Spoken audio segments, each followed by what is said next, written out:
What if someday or night a demon were to steal after you into your loneliest loneliness and say to you, this life, as you now live it and have lived it, you will have to live once more and innumerable times more. Would you not throw yourself down and gnash your teeth and curse the demon who spoke thus? Or have you once experienced a tremendous moment when you would have answered him, you are a god, and never have I heard anything more divine? Want to know what Nietzsche meant? Or why he thought we'd live our lives over ad infinitum? Every day, Moonlit, the daily literature app, curates one passage to explore. Search Moonlit Daily Literature on the App Store and use coupon code BTC 1 month free to get your first month for free. Again, that's Moonlit Daily Literature with coupon code BTC 1 month free. Today's episode is also brought to you by Olafunke Grace Bancole's The Edge of Water, a luminous debut novel set between Nigeria and New Orleans, about a young woman brave enough to leave all she knows behind, and the way her fate transforms a family destined to stay together. Jamie Attenberg calls The Edge of Water artfully constructed, beautifully told, and utterly moving. And Vanessa Walters adds, I savored every line of the arresting prose and ended this book yearning for more from this incredibly talented writer. The Edge of Water is out February 4th from Tin House and available for pre-order now. I'm extremely excited to welcome Hélène Cixous back to the show for a second conversation.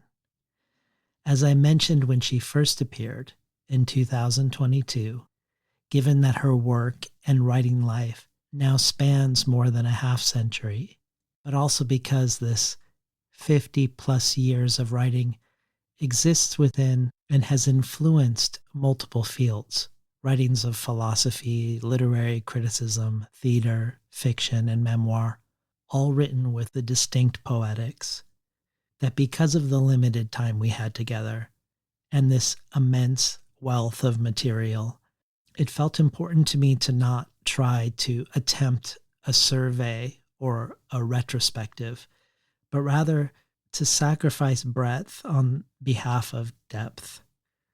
So in that conversation, we focused on what some call her late style, but really is a style she's been working in for several decades.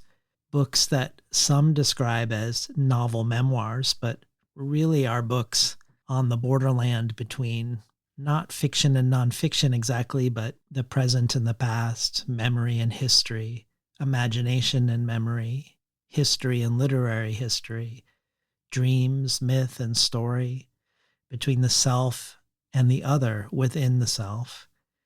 In that conversation, we centered the release of Well-Kept Ruins into English, but I triangulated that book with 2 other books of hers in order to anchor it within her writing history.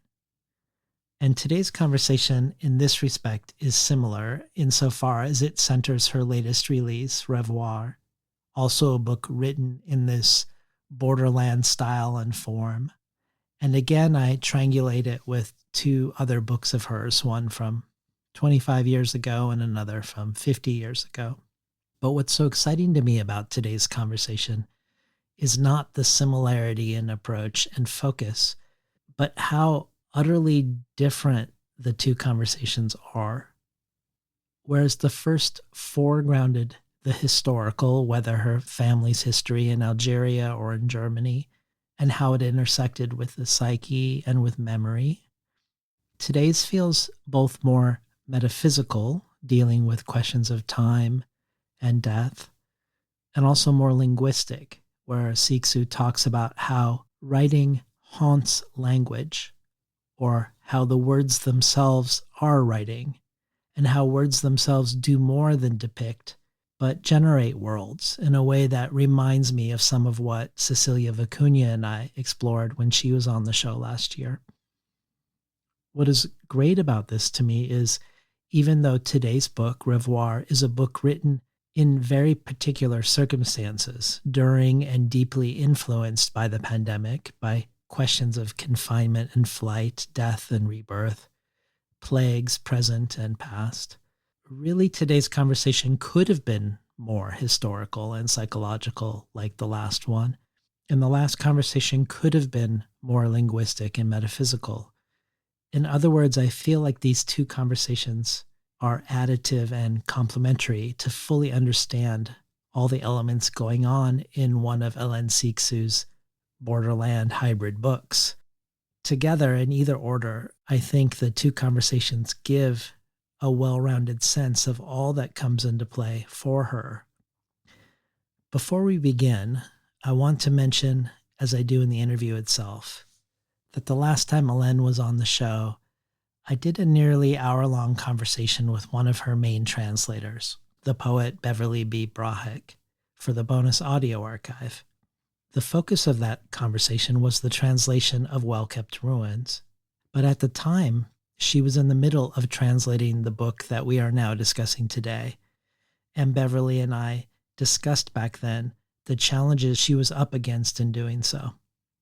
I want to highlight Beverly here for a moment and the importance of what she is doing, both because the lion's share of Cixous' work hasn't been translated into English, despite her importance in both feminist and literary theory, but also because of how unusually difficult it is to translate Cixous in particular. This is true with her intuitive and unpredictable use of punctuation and line or paragraph breaks, but even more so because of her love of wordplay within French, her neologisms, and her generative use of homophones. You'll get a taste of what this must be like to read the original French today, as the linguistic turn of our conversation has Hélène making in real time all sorts of spontaneous wordplay, both in English and between English and French as we talk. All of this underscoring the immensity of the task before Beverly.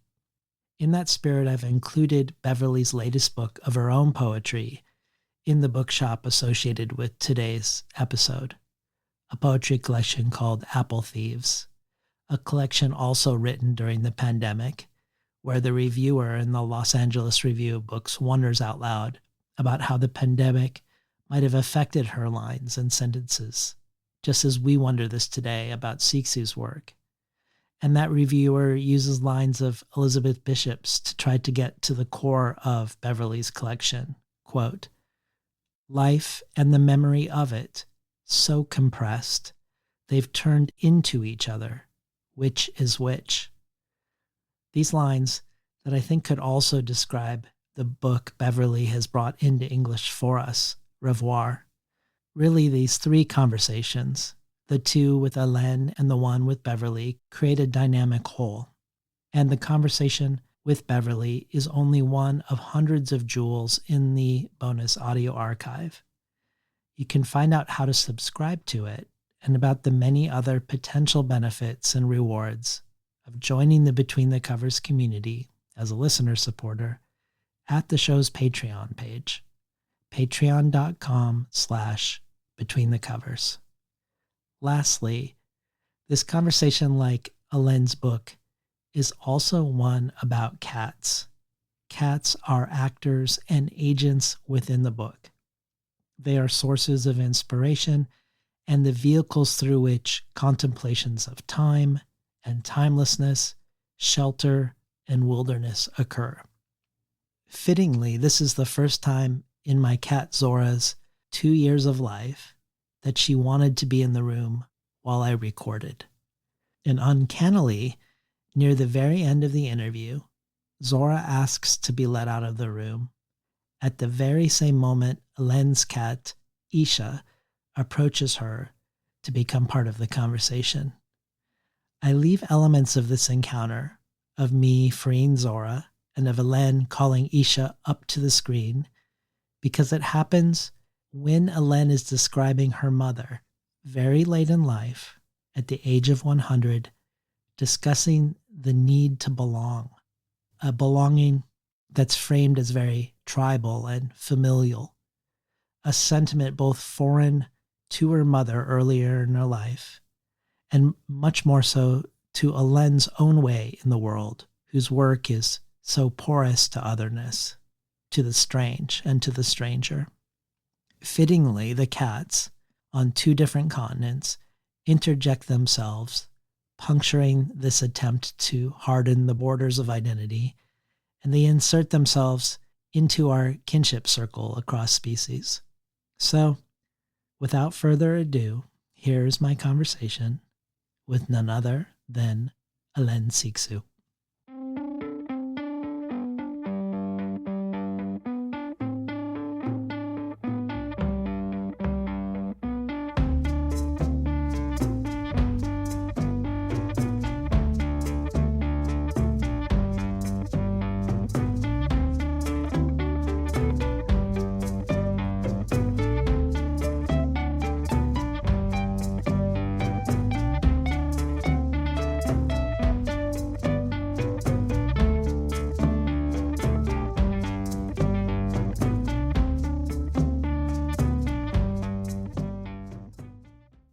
Good morning and welcome to Between the Covers. I'm David Naiman, your host.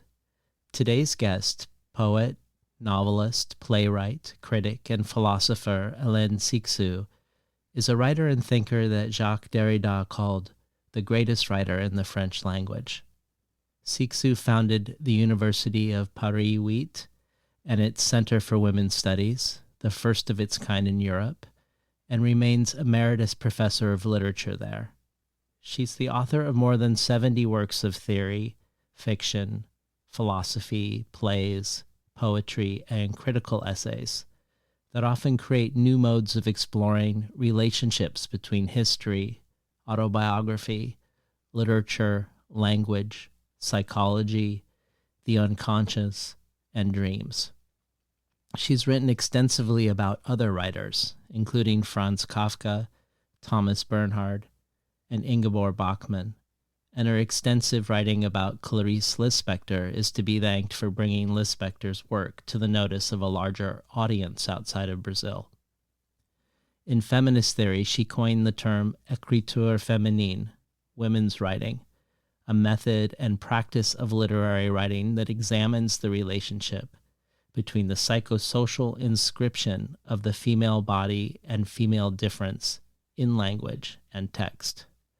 Born in Oran, Algeria, to a Sephardic Jewish father and German Jewish mother, the occasion of our first conversation was the arrival of her book, Well-Kept Ruins, into English, and several before it that engage both with Osnabrück, Germany, and Oran, Algeria. And her return today is for her latest book to arrive in English, translated by Beverly B. Brahick for Seagull Books, entitled Rêvoir, a book Publishers Weekly describes as a, quote, surreal, unclassifiable meditation on isolation and resilience centered around the first months of the COVID-19 pandemic. The highly experimental style introduces paragraph breaks in the middle of sentences, resists the strictures of linear narrative, and utilizes fragmentary prose as mesmerizing as it is mysterious. Evocative and enigmatic, Rêvoir intoxicates. Welcome back to Between the Covers, Hélène Cixous. I'm glad to see you again. It's nice to see you too. So Rêvoir is a book you wrote during and about the pandemic. And while the book is about many things, history, memory, ancestry, cats, home, language, dreams, plagues, flight, love, and death, to name a few, it seems like time is something that unites them all together, and how the pandemic is affecting time in particular. The city of your birth, Oran, Algeria, is the place Camus set his novel The Plague, And I was curious if he wrote about time within that book, and I found these lines in The Plague that I think speak to your book as well. Camus said, quote, "The first thing that plague brought to our town was exile, that sensation of a void within, which never left us, that irrational longing to hark back to the past, or else to speed up the march of time, and those keen shafts of memory that stung like fire." In Rêvoir, just to quote a small sample of the engagements with time, you say of the pandemic, "For us, time had almost stopped. 6 months took 40 years." And you speak of the difficulty of arranging time into daily slices, as if time were now one single loaf, one day running into the next. And you ask, what can I call a book that doesn't know what time it is, nor the difference between night and day, nor between memory and the future, whose streets end in ruins? This new relationship to time feels like it has imperiled your writing life as well. As your family flees Paris to the countryside, you forget your writing notebooks. You're using Kafka's notebooks as a sort of Bible of auguries. You engage with the derangement of time for Kafka himself, where one of the journal entries goes, "August 2nd, Germany has declared war on Russia. Swimming pool this afternoon." And you meditate on the tyranny of the ever-present now, and the difference between the English now and the French maintenant, where you say, "The word now frightened her like an order to kill, like the barking of a wolf. That was why she loved it, out of her love of fear. But she preferred the rich contradictory hours of Maintenon." There seems to be a crisis and a battle around how and in what way to write when you say, "Today, in the midst of the nothingness, is the day of the battle between literature and King Pestilence," and "You have no idea how difficult it is to sculpt a letter of the alphabet when you have to move an arm sunk in the leadenness of time. It's as if you had to lift the weight of the ocean to get a mouthful of air." So talk to us about plague time and how plague time affects writing and affected how you wrote Rêvoir. First of all, I must underline that this book was triggered by an event that has been unique and that, I must say, paradoxically, did not happen. Nothing happened during a time which can be dated. Nothing happened. You couldn't even swear that you were alive because you didn't know what it meant anymore. The word memory, or the idea of remembering, for instance, was like a ghost.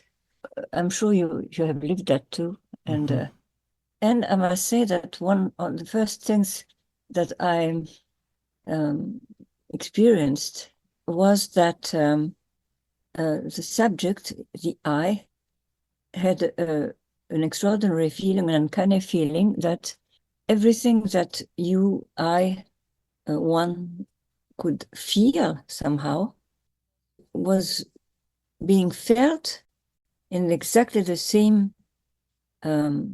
conditions by the whole of mankind. Mankind was deprived of time, and this is something that is extraordinarily difficult to apprehend, and of course then to write. Writing is has to do with events. It's eventful. It's always telling something or looking for something, running after something.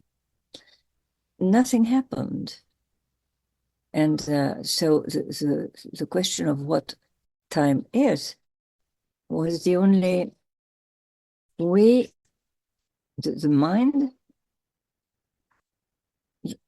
was feeding on not even nothingness, but beinglessness. And this was like a mental illness or something that struck everybody, and every bit, every piece, every part of reality. You know, I remember because I made great efforts to try and catch something.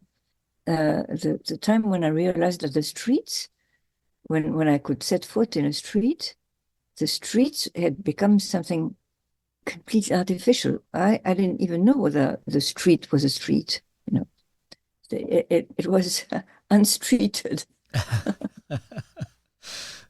And so mankind and the world were ill. They were struck by a sickness that was unknown. That's why there were no memories. There wasn't any memory. You couldn't remember anything because it had never happened.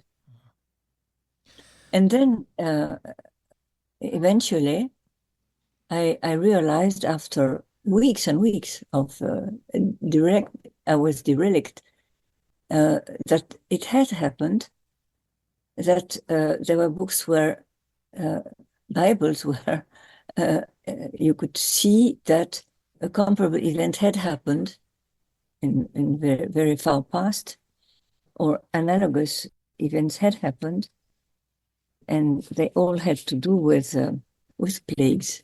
Mm-hmm. And of course, this was the only thing I could catch on, plague. Mm-hmm. Well, one way the book engages with time and plague time is through beginnings and endings. You talk about how your 1952 edition of the complete Shakespeare begins with The Tempest, even though it's his last play, and how everything starts like this with a shipwreck, that literature begins this way, in a sense, beginning with an ending. Similarly, Rêvoir opens with you going to the cemetery, to the tomb, your 20th outing with the shadow, and the visit to the grave is one not of death, or not only of death, but of love and eros. Quote, next we made love as usual. Thinking of this inversion of beginnings and endings, you fall when you arrive at the grave, which in French is a play on the word for tomb and for the verb to fall, tomber. But another way your fall at the grave connects to beginnings, something that you don't explicitly mention in the book, is that your first book, published 54 years ago, is called Tombe, signifying in French both grave and falling itself. And in your 2007 foreword to the reissue of Tombe in English, you say, as soon as there is love, enters death. It is if I love you had as a synonym, we're going to die. And you also say that in 1968 and 1969, you wanted to die, but felt blocked on all sides. That the book you wrote at the time was a living grave, and that it belongs to the species of books which run away, where between you and the book there is flight. And here a half-century later, during plague time or timelessness, here you are again, both raising a tomb and falling before it, saying, I love you, and at the same time, we're going to die. And I was hoping you could talk to us about this opening with the shadow and your trips of erotic adventure together to the tomb that opens Rêvoir. It's just a kind of metaphor, but it's real. But this is before the pandemic. But it's a sign. It's augury. It's strangely the stage or the scene of a person, the subject, the I, relates to your death. That is my death. Your death makes me die. I fall from your phone.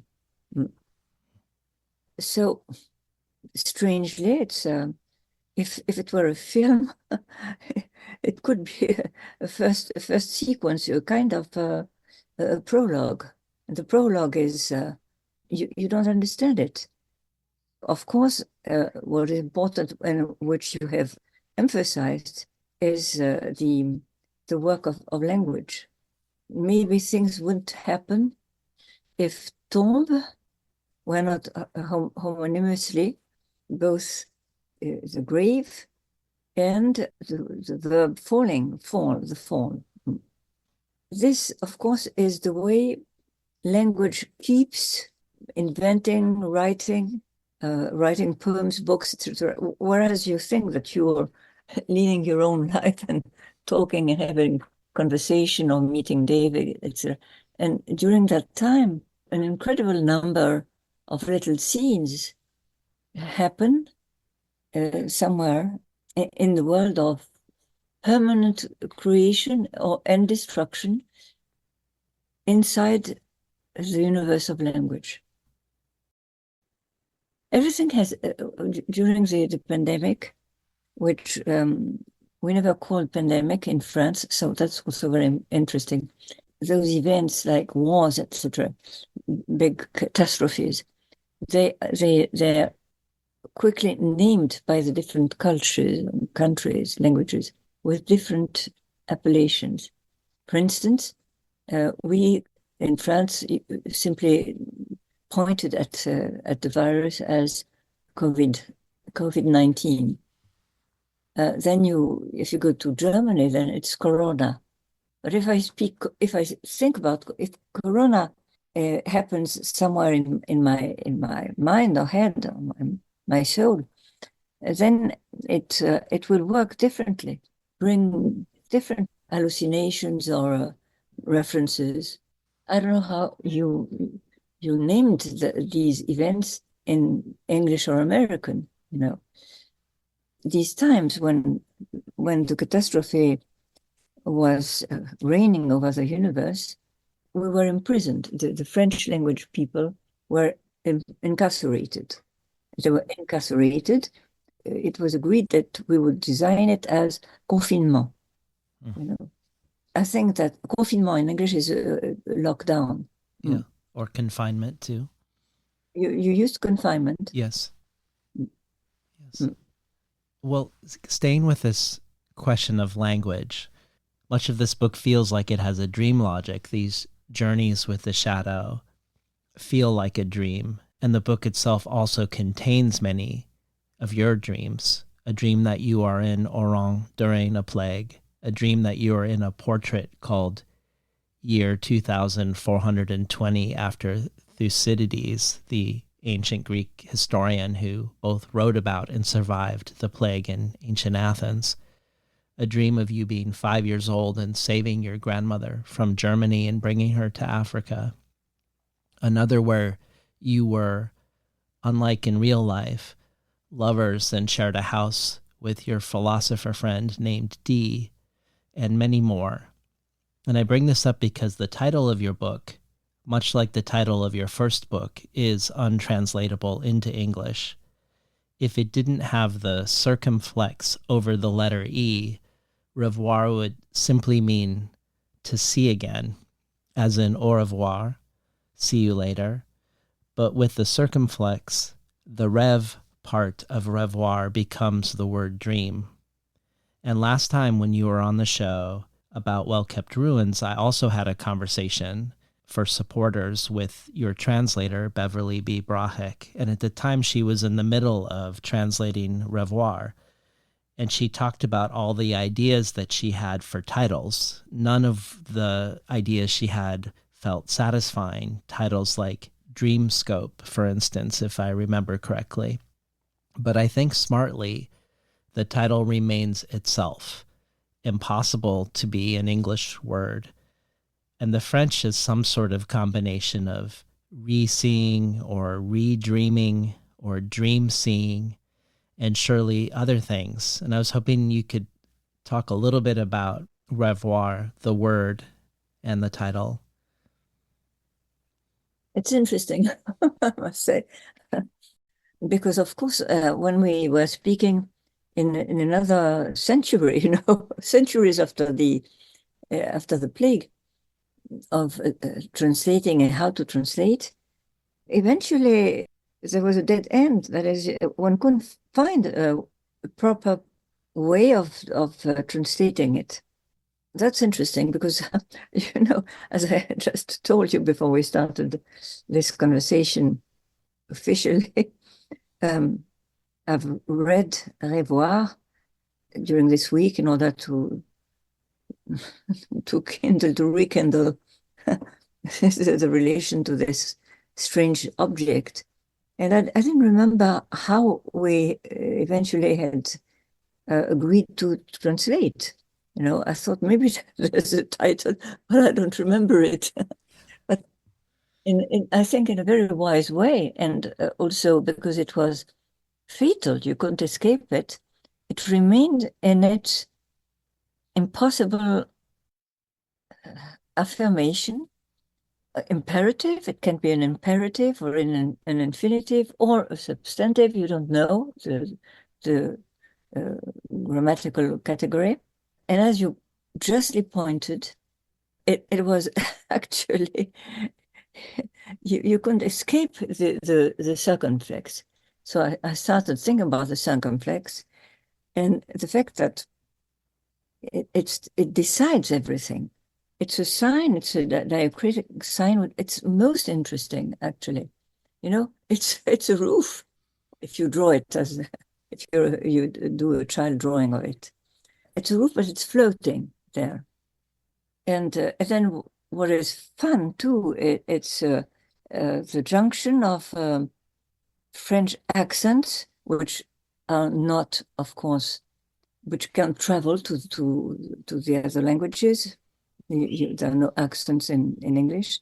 So you have the acute, I don't know how you say that in English, acute accent, which goes this way, closing, the E, and you have the grave accent that I translate. I don't know whether it's correct.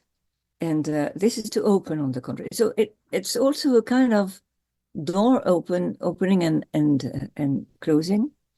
And of course, we never think about that when we speak French or write French. But it belongs, and it's important, it belongs to the strange movements and secret thoughts that take place in the French language. Now, it happens that rêve, dream, has this driving wheel. A rêve is, it both opens and closes, and it has wings, but then it doesn't work in English or in German. It's the same word in English and German, Traum. So it is uncanny in English to see a book with a name which is Rêvoir, which is foreign, which is untamed. Really, it has to do with the happening of something unexpected and foreign. It's uncanny. It's uncanny, and it's a good idea to let it be. Yeah, I agree. I think it's the right choice. When you forget to bring your 2 dream notebooks with you when you leave Paris with your family during the first year of the pandemic, you call this your first separation of me from myself. At one point in the book, you say that the worst thing is not death, but to die before you die, to have a bad death, which of course could refer to any number of debilitating ailments where you're still alive but suffering. But I wonder if it also refers to the fear of not writing, of losing the impulse to write, to be not only without your notebooks you took everywhere, like your glasses, you say, but your dream notebooks. This separation of me from myself is a big part of the book, not only in the theme, but in form. You ask yourself at one point, why are you writing in third person? Because often you refer to yourself in this book as H, as often as you refer to yourself as I. For instance, quote, "The duel between me and H, my third person. I was divided, and not just between H and me, but also between H and H, a duel to the end. H with my daughter, H without my daughter, H to cats, me with my mother on my shoulder, my mother in her midwife mask and latex gloves." At one point you say, "I no longer remember when I was severed from myself." But what it made me think about is your book Veils, a book which is also divided into one part written by you and one part written by Jacques Derrida in conversation with your part of the book. Much as you say that you carry your dream journals around like your glasses, your section of Veils was about your extreme myopia, which you called your native veil, that you could see that you could not see, that every day was a refusal, but there was always the question of who was doing the refusing, you or the world. You say you were born with the veil in your eye and in your soul, and that from then on you, quote, "did not know," that you and doubt were always inseparable. Everything was a perhaps. But then you get eye surgery, and you are delivered a new self, but also a crisis of self, because not to see is defect, penury, thirst, but not to see oneself seen is virginity, strength, and independence. Somehow I connect the separation of you from yourself, not only with the forgetting of your dream journals, but the separating of you from yourself, both because of the veil in your eyes and paradoxically, perhaps even more so from the removal of the veil, as if the veil is the dream life that is so essential to life. That perhaps Rêvoir insists upon the veils between various yous. And I wondered if this sparked any thoughts for you about this splitting of self within Rêvoir. I'm impressed with your reading. I think it's remarkable. Well, I don't know. It's interesting that you bring together these two texts, but they're not the same. What is common is the fact that it deals too with the secret powers that work inside language. For instance, veil. Just a word about that. Veil in French is voile. Same word as in English. I mean, the same Latin word. Now, somewhere in Rêvoir, I realized that at one point, near the end of the book, there's a kind of vision where the subject, who I think is I at that moment, but might be others, H maybe, is now reaching a point where she separates herself or herself. I should always say that in the plural, from herself, and goes away somewhere. And the means of transportation seem to be ships, magic ships, which have been sailing through the book and borrowed from supposed ships that are the works or the works of Kafka, and as if when reading Kafka you were on a ship which is called Kafka, and which you can find in a common fleet, where you will find other ships. For instance, the Endurance of Shackleton, a journal and exploration which I admire, I adore. The Endurance epic. Now, in French, when I read the page, I realized that when the travel has started and you can see the ships disappearing in the distance, then you see les voiles, but les voiles are the sails.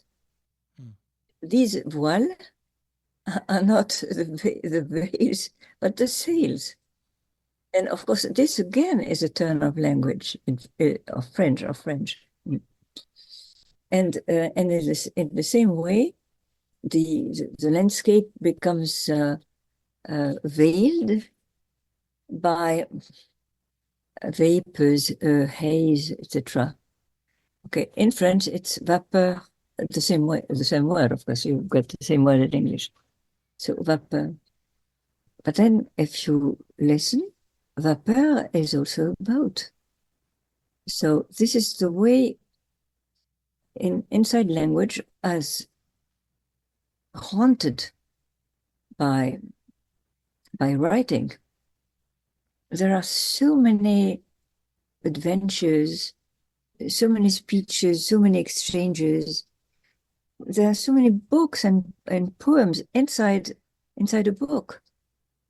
So it's always haunted, and writing is that it's hosting ghosts and being haunted all the time.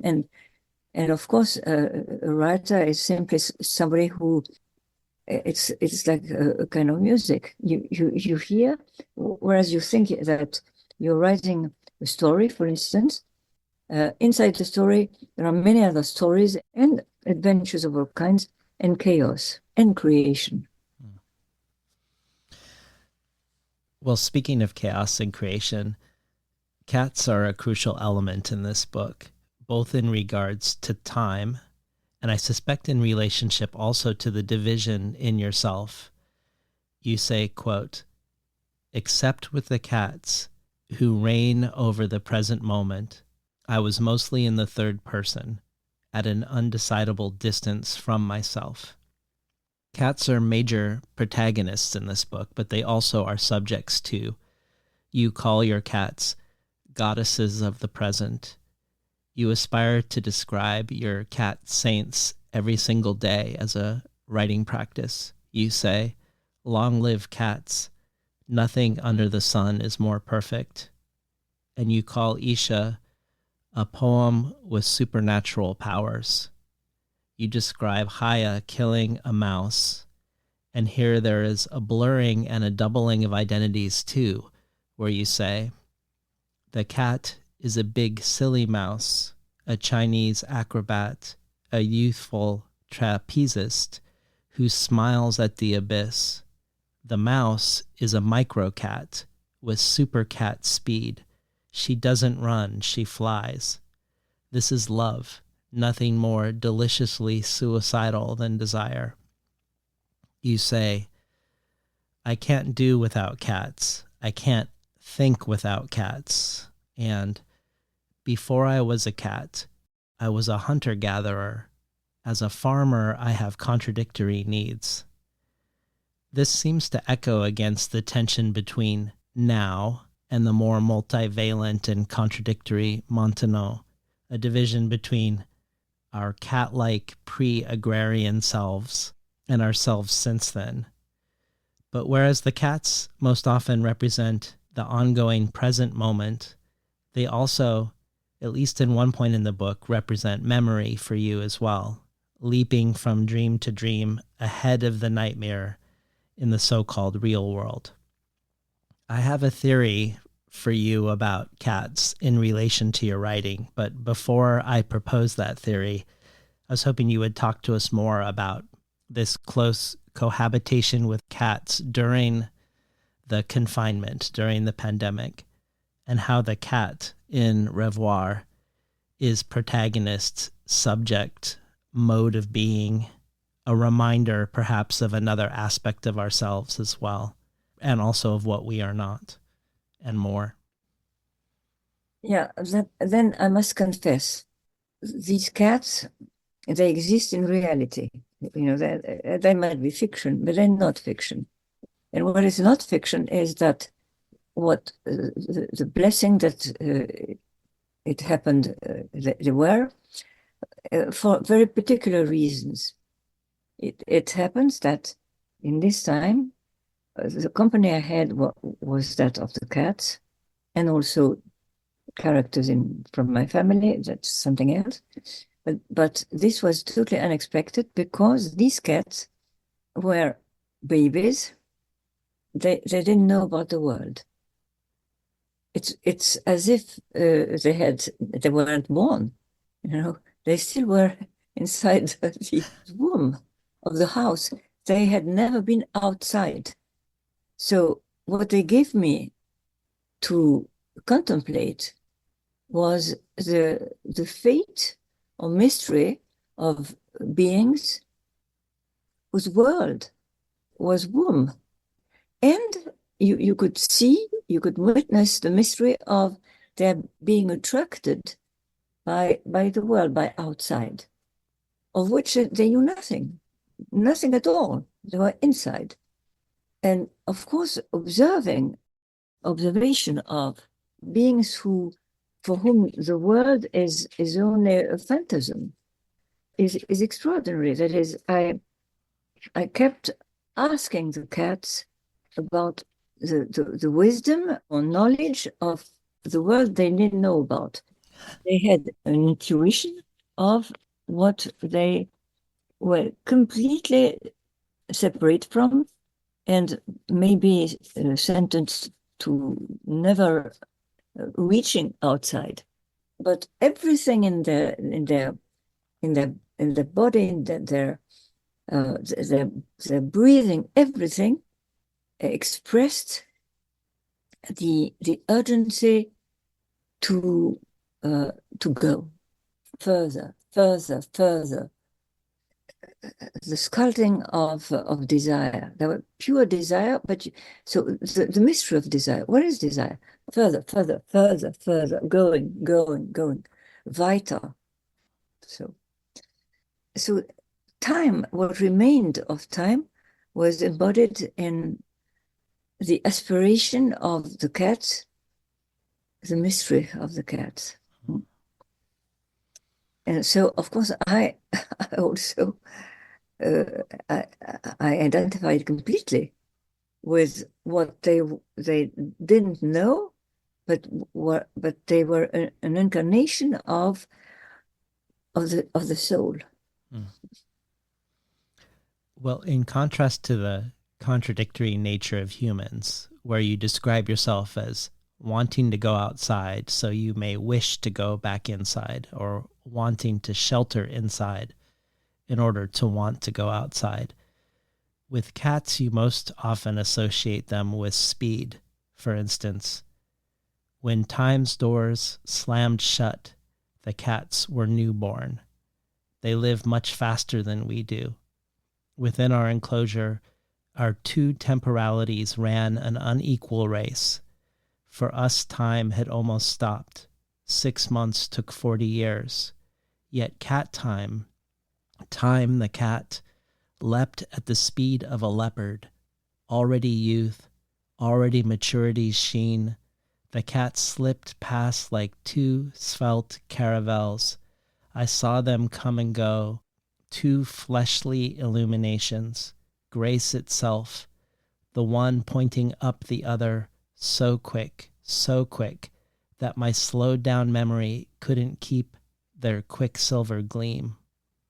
Or, quote, according to Isha, what matters most in her exchanges with us, and especially with me, is speed. The message must pass quickly, it's urgent. Natural rhythms determine this urgency. Life is shorter than life. Isha is twice as fast as me. Our exchanges require, on the one hand, patience, on the other, impatience, which is why she likes winged messages, monosyllables, sighs, and all the lightning fast vocables: open, fast, go, come, no, God, jump, want, yes. And this question of speed It reminded me of something Gilles Deleuze wrote about your writing back in the early 70s, about your book Neutre, but also about your work more generally, which he felt at the time that your writing was being misread and misunderstood because of an error in reading. This piece was called Hélène Cixous, or stroboscopic writing. Stroboscopic being the effect that discontinuous flashes of light have on the perception of motion. But the main reason I thought of it was because of this passage where Deleuze suggests one needs to read you at speed, and that perhaps like the stroboscopic effect, things slow down when you do. Quote, "The mystery of Hélène Cixous, such as you see it in her narrative Neutre, is this. An author who is considered to be difficult generally demands to be read slowly. Here, on the contrary, is a work which demands to be read quickly, although you may have to reread it faster and faster. The difficulties that a slow reader would encounter melt away as the speed of the reading increases. This is because, in my opinion, Hélène Cixous has invented a new, original kind of writing, which she grants an entirely singular place in modern literature, a kind of stroboscopic writing, where the narrative comes alive and the different themes interconnect, and the words form variable figures according to the accelerated speeds." And he goes on to talk about how the speed of your associations, they come together if the speed of the reader matches you, which makes me think of your cats and makes me think perhaps he is saying, without saying it, that one element of your work is that it is operating on cat time. Well, that's, yeah, I accept this way of thinking. But you know why? Actually, when I told you about stories that are happening inside the story you think you're telling, it's this. It gives you the feeling of acceleration, because in 1 minute you tell several stories at high speed. Of course, I'm not the only one who does that. But I belong to those who are aware of that. So of course, I welcome all these effects, and I multiply them because then it becomes also something playful.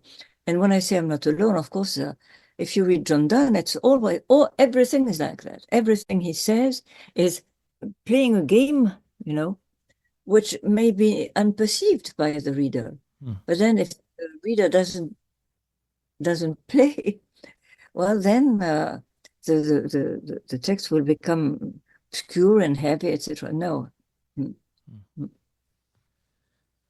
Well, much like you describe cats as leaping from dream to dream ahead of the nightmare, your book, like your first book, Tombe, in your words, belongs to the species of books that run away, that is, about flight. In this case, the flight from Paris triggers both memories and dreams about your maternal family's flight from Osnabrück, Germany to Algeria, and also later your mother's imprisonment there and then flight from Algeria, all of which we looked at in depth together the last time we talked. But one flight this book circles around in particular is that of Exodus, and your flight from Paris happens to correspond with the upcoming Passover Seder. And you wonder not only if you've brought your dream notebooks, but if you forgot matzah for the Seder meal. Matzah, the unrisen bread, when the Jews were themselves in flight from Egypt. As a transition from cats to talking about Judaism and Exodus, I think of your interview with Claire Schwartz in Jewish Currents magazine, where you said, "When I was a tiny girl, the language of God fascinated and amused me. His seems to be a vegetal speech. The other species see the burning bush, and they understand what we don't. I love this idea that your cats might understand this bush, this divine revelation and divine speech in a way that we don't. And when thinking about time and the difficulty of arranging time in the pandemic into daily slices, you compare this to the experience of the Jews in the desert who felt the same mummification of time. And much like you say, literature begins with a shipwreck, you call this exodus a desert shipwreck of the Jewish people, tossed from existence into formless, motionless, dateless sands, successive sand, successively the same, devoid of the music of time. The only thing that I wrote myself and published that first year of the pandemic, like you, also connected the pandemic with the biblical exodus. And I was also delighted to discover that Derrida's response to you in Veils, it too engages with exodus.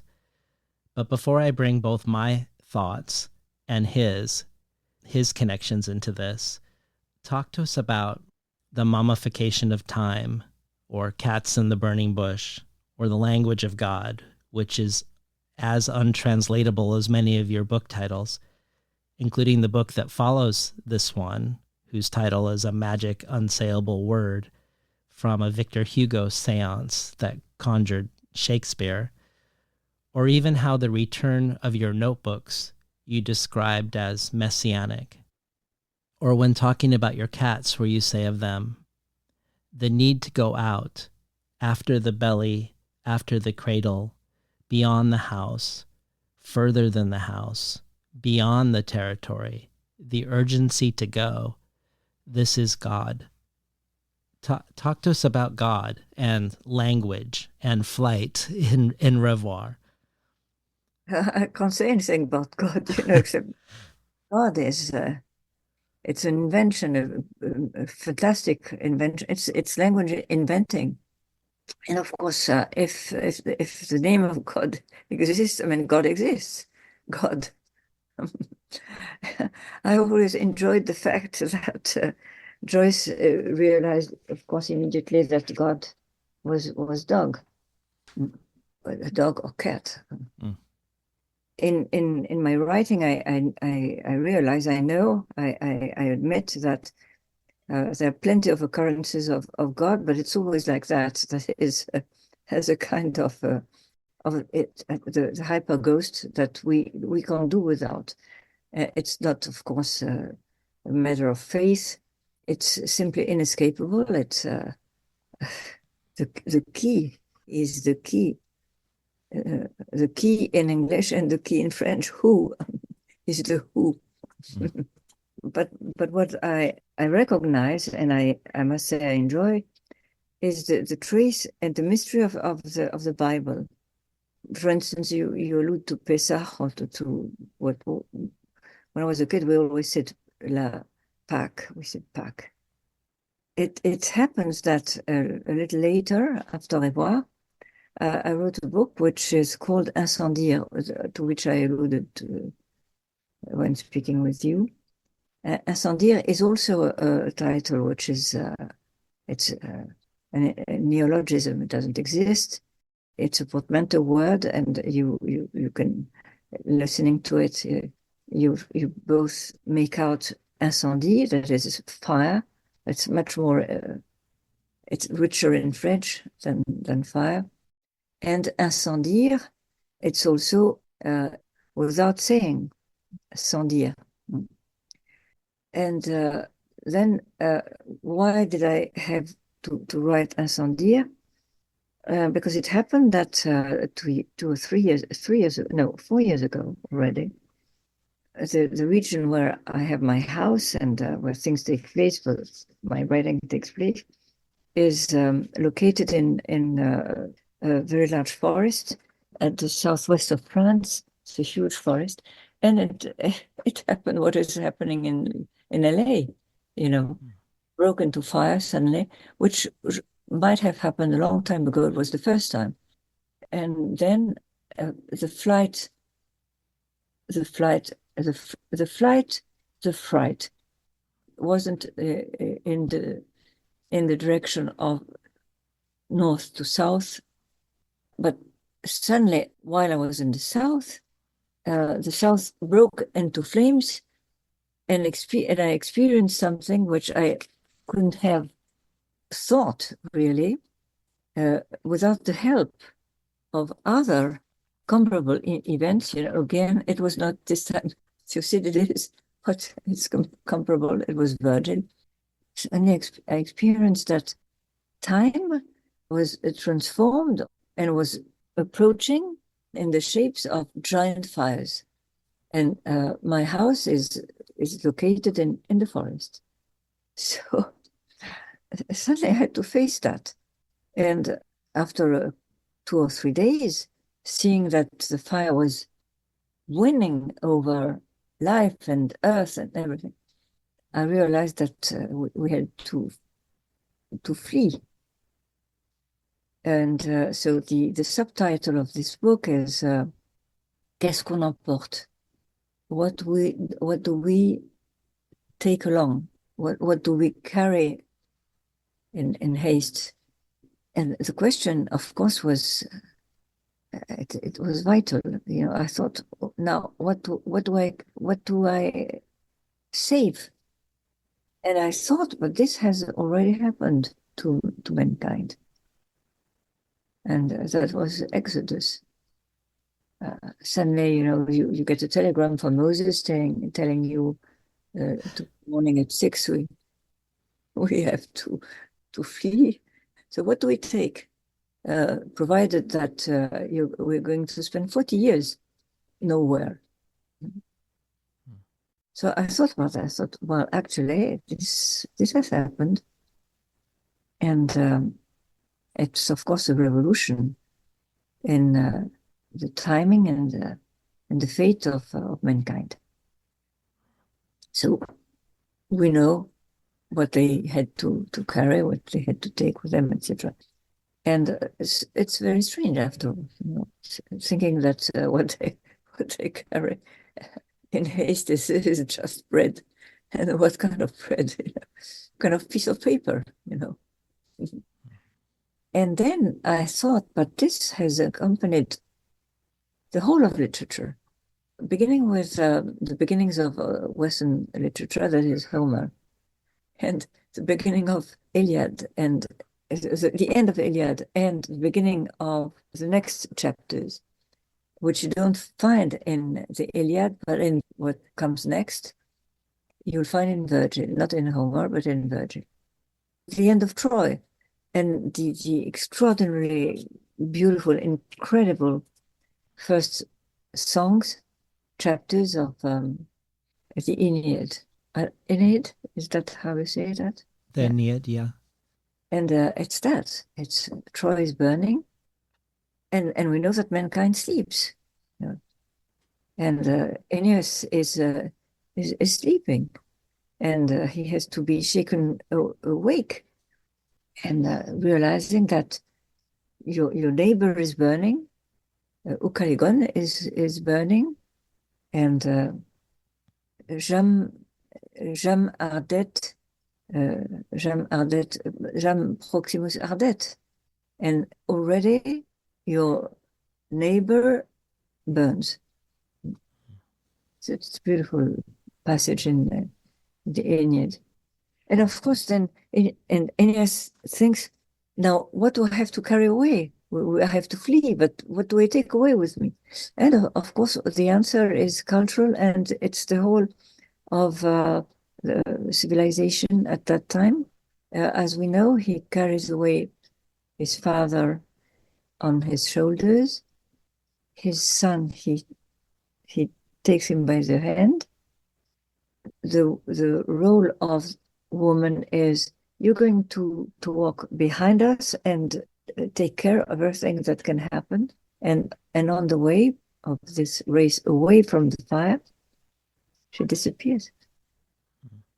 We don't even witness her death. When she reappears as a ghost. That's the landscape of human culture. Mm. But it's the same story, always. Well, there are many correspondences one could make with the Exodus story and the pandemic in specific, not just the 10 plagues, but in particular the final one where the Jews are told to shelter at home when the angel of death passes over the city. But in the piece that I myself wrote, I focused on the number 40 because the word quarantine comes from the Italian quarantino, which describes the 40-day waiting period that ships had to wait in Venice in the harbor during the plague in the 14th century before they were allowed to come to shore. So here another correspondence with the ships in your book. But 40 is all over the Bible stories in a way that also involves sequestering and waiting. The 40 days and nights in Noah's Ark, the 40 days and nights Moses is alone on top of Mount Sinai, the 40 years the Israelites wander in the wilderness. And in Hebrew, it is the letter mem that corresponds to 40, which is itself shaped like a confined space with a little narrow exit, like a womb, because there are 40 weeks in gestation. And some say that it was the letter mem that was painted in lamb's blood on the Jewish doorposts to protect their homes as they sheltered in place. But the thing that I focus on that feels most connected to Rêvoir is the ritual Jewish bath called the mikveh. The letter mem is the letter of water, and it's a confined space, and it can be seen as a mikveh, which is often described as both a womb and a tomb. When one descends into the water, one is both returning to the womb, a place where one could once live without breathing, and yet it is a place we cannot breathe in, a place of self-obliteration too. And much like you describe your first book as a living grave, or how the final moments of your mother's life were like a cradle for end times, the suspended, timeless space of immersion in the water is about beginnings and endings. And I think of lines in Rêvoir like these, quote, "Like drunkards, my lungs sucked up air, that intoxicating sensation of having been returned to the mysterious pleasure of living, and meanwhile out of breath, full of anxiety, for a moment before you were descending the steps of drowning, and then to find yourself newborn among the breathers." Or an interminable descent under the water floor and a prayer, literature, brief, bitter gulp of a too late. This book is also one, I think, of descent, the descent of a staircase with its threat of falling, a book of falling at the grave, and also of descendancy. Are you the descendant of Eve, the mother who jumps and acts and flees danger, or the descendant of Omi, a grandmother who, despite the warnings, refuses to leave Germany? This watery descent, I think, is crucial to your work at large, to a place where one cannot live, but something that one also cannot live without. And I wondered if this sparked any thoughts for you about this question of descent and the impossibility and the inevitability of living in that descent. I could, I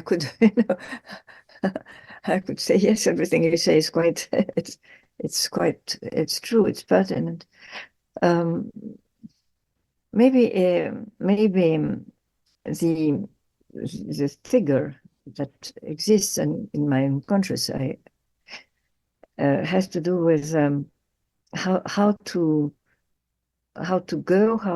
reach the floor where dreams happen or take place, and probably something in me feels or imagines that it has to do with the descent. But of course, this is only a hypothesis. I don't know at all. But then downing and drowning go along. For instance, if remembering, or since you referred to Thucydides, I realized that when I dream think, I tend to go back 2,000 years before, as if it were yesterday. I mean, it's yesterday. But yesterday is today, of course. When reading Thucydides or Virgil or whatever, it's as if I were reading the newspaper. I was, before we talked and we started this conversation, I was reading today's newspapers with hesitation.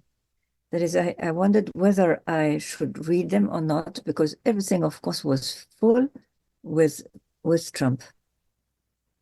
So I thought maybe it's going to disturb me so much that I'll go on fire, fall into ashes. You know. Then I thought, no, but this is what is happening, and it's happening as it has already happened 2,000 or 3,000 or 4,000 years ago. And it repeats itself. That is, what repeats itself is destruction and death. And what will repeat itself is resurrection. Because after that, life will begin again. Always. It always happened like that.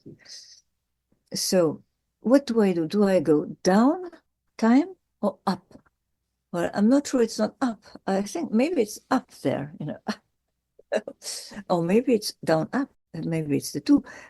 For instance, lock, the expression for confinement.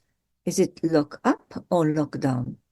But it's the same. You say up and down for the same thing. Well, I can't decide.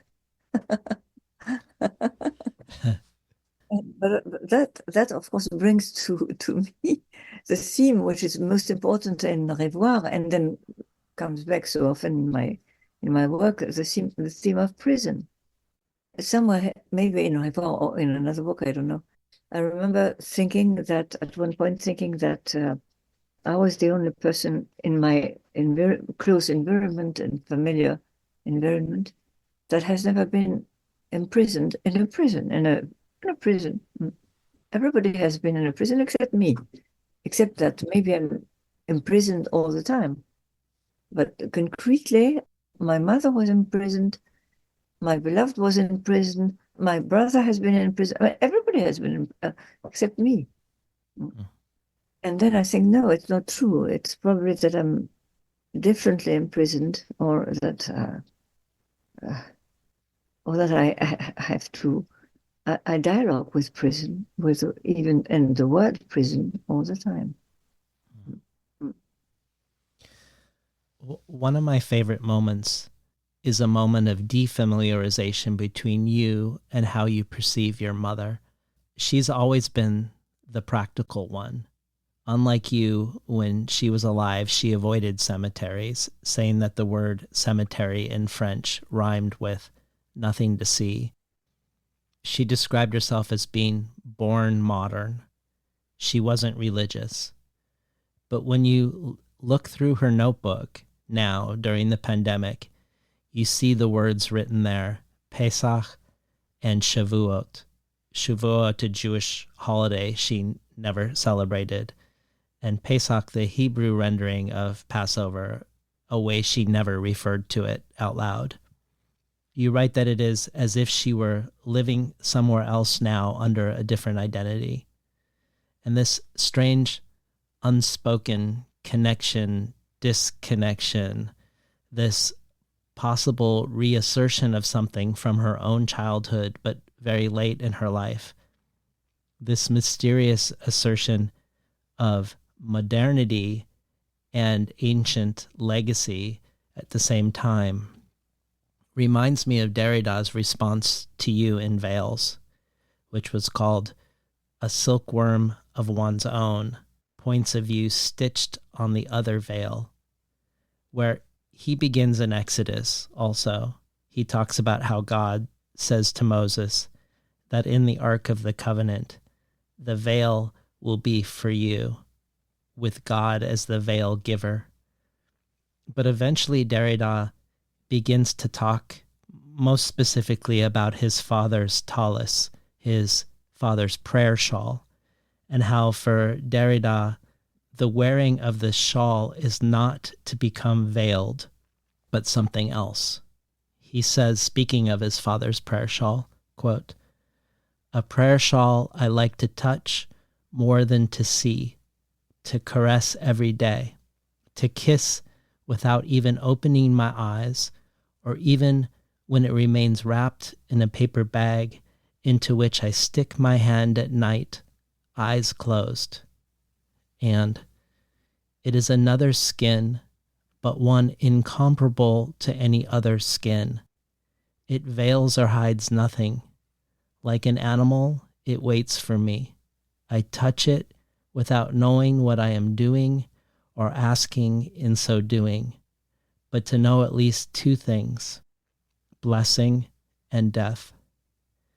I think of this image of Derrida's daily ritual or nightly ritual, not of putting on the prayer shawl, but keeping it in a paper bag and in the darkness placing his hand within its folds, as something similar to your mother's secret marking of Jewish time quietly in the notebook. A woman who sees herself as modern, and yet here are the words Pesach and Shavuot privately. And I wondered if you had any thoughts about this. This seems like it's both rupture and continuity at the same time, about the ancient stories in relation to modern stories. Actually, what is interesting, I think, and extraordinary, is when Derrida reveals that, because after all, it's secret. He's caressing or stroking his talith in the dark, and then suddenly he puts it in the light. And so told me that it was completely white, which was exceptional. Apparently, talith, I don't know what kind of historical value this has, but he told me that in Algeria they all had talith with a dark blue or blue thread. Yes, additions of painting. For this I didn't know because there wasn't a talith in my house, and I never saw one. I mean, except that of Derrida, actually. So for him, it was deeply, deeply invested with all kinds of indescribable meanings. I won't say it was mystical, but almost really. And my mother was really completely atheistic, as my father, actually. But I didn't live with my father. He was dead. But he was openly and affirmatively an atheist. But my mother, she was a typical Jewish German person with Jewish education, could read Hebrew, etc., but didn't care at all. She didn't believe it. I mean, this was for people who need it. She didn't. She wouldn't prevent people from attending the synagogue or believing. She didn't believe. She didn't need it. If you need it, okay, fine. But she didn't need it. She was. She could deal with the world completely. That's why in my dreams, she drives. She will take the car and drive. But of course, it works. And then in my imagination, it works as the pole of a kind of quiet and fearless rationality. So what do you make of this encounter of your mother as stranger with these Hebrew words and commemorations in the book that she's not actually enacting in life? It's actually it's a kind of ordinary notebook which I found quite accidentally, And she had she had simply written down, and in a strange way, because she didn't write Pesach, but Besach. I don't know why. And at that time, she was very old. She must have been 100. And why? Because of what she told me about very late also. And that was what she called Zugehör, that is belonging. And particularly in her very old days, probably for historical reasons, she would tell me that, or she would remind, or try to remind me that you should belong. No, I didn't belong. She thought you must belong. It's important. But for her, it was a piece of wisdom. And you need the Zugehör, that is your own tribe, family, which was, of course, the trace of her past in Germany with the experience she had of the First World War, and then of what happened later. There, Isha is coming. Come, Isha. Huh. Oui, ma chérie. And my cat Zora is asking to leave the room too, so I'm going to let Zora out for 1 minute. I'll be right back, or 2 seconds. Oui, ma chérie, viens. Oui, mon amour. Hop, Isha. Huh? There she is. Oh yeah. There she is. That's great. Well, as we come to the end, to some final thoughts, I wanted to mention that near the end of the book, you ask repeatedly, do I have memories? What is a memory? And do you remember my Sonnet 81? Shakespeare asks, the sonnet that has kept me company from May 26th, 1594 to this day, May 26, 2020. For people who don't know, Sonnet 81 depicts a poet imagining a future in which both he and his beloved are dead, but where, while he sees himself as completely forgotten, the beloved will be forever remembered because of the poet's poem.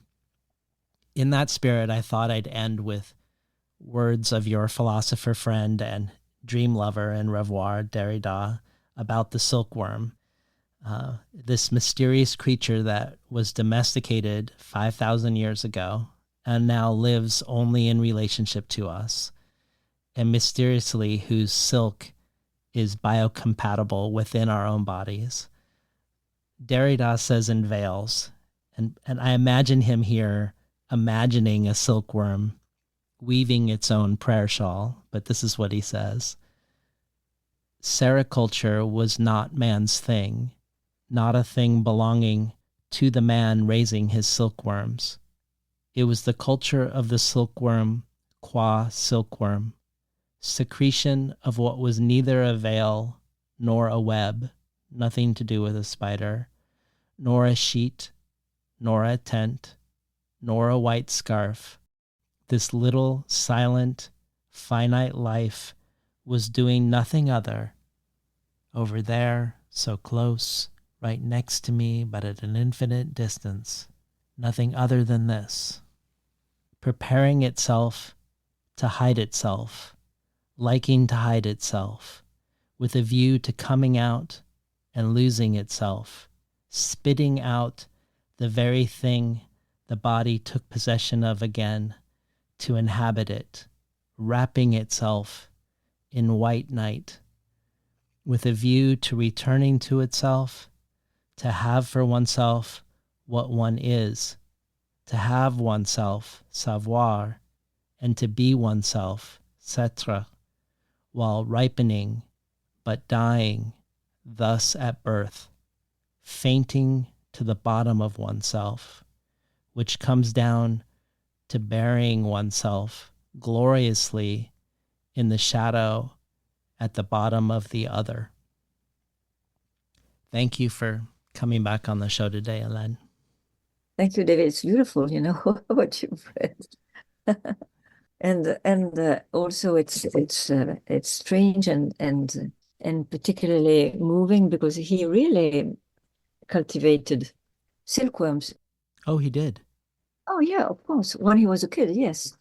In Algeria, they would do that also because it was feasible too. You could have the trees. I don't know, les mûriers. Comment on dit en anglais, mûrier?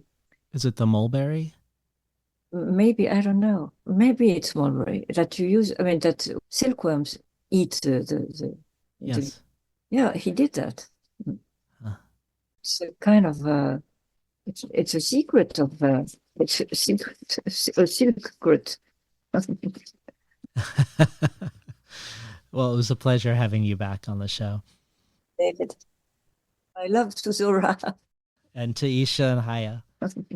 We've been talking today to Hélène Cixous about her latest book in English, translated by Beverly B. Brahick, Rêvoir. You've been listening to Between the Covers. I'm David Naiman, your host.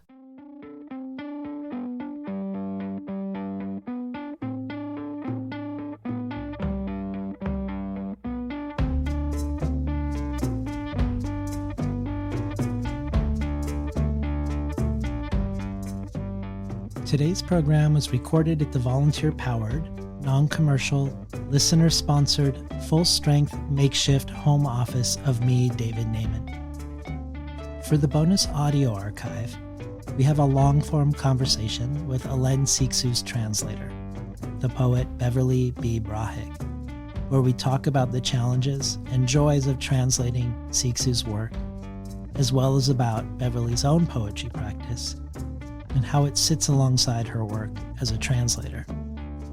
This joins innumerable translator conversations and writers reading other writers, whether Zahid Rafiq reading Kafka, Natalie Diaz reading Borges, Jen Bervin reading Paul Celan, craft talks from everyone from Marlon James to Jeannie Vanasco, poetry and writing prompts from Dinez Smith, and much more.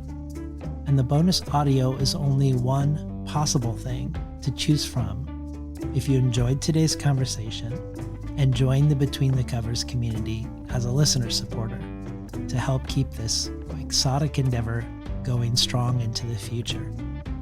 Every supporter can join our brainstorm of future guests, and every listener supporter receives supplementary resources with each conversation of things I discovered while preparing, things referenced during the conversation, and places to explore once you're done listening.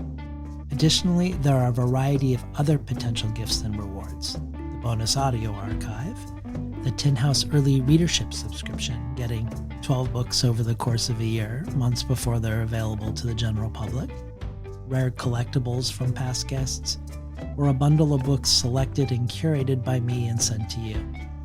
You can find out more at patreon.com/betweenthecovers. Or if you prefer a one-time donation, you can do so by PayPal at tinhouse.com/support. I'd like to thank the Tin House team, Elizabeth DeMeo and Elisa Ogie in the book division, Beth Steidel in the art department, Becky Kramer and Isabel Lemus Christensen in publicity, Lance Cleland, the director of the summer and winter Tin House Writers Workshops.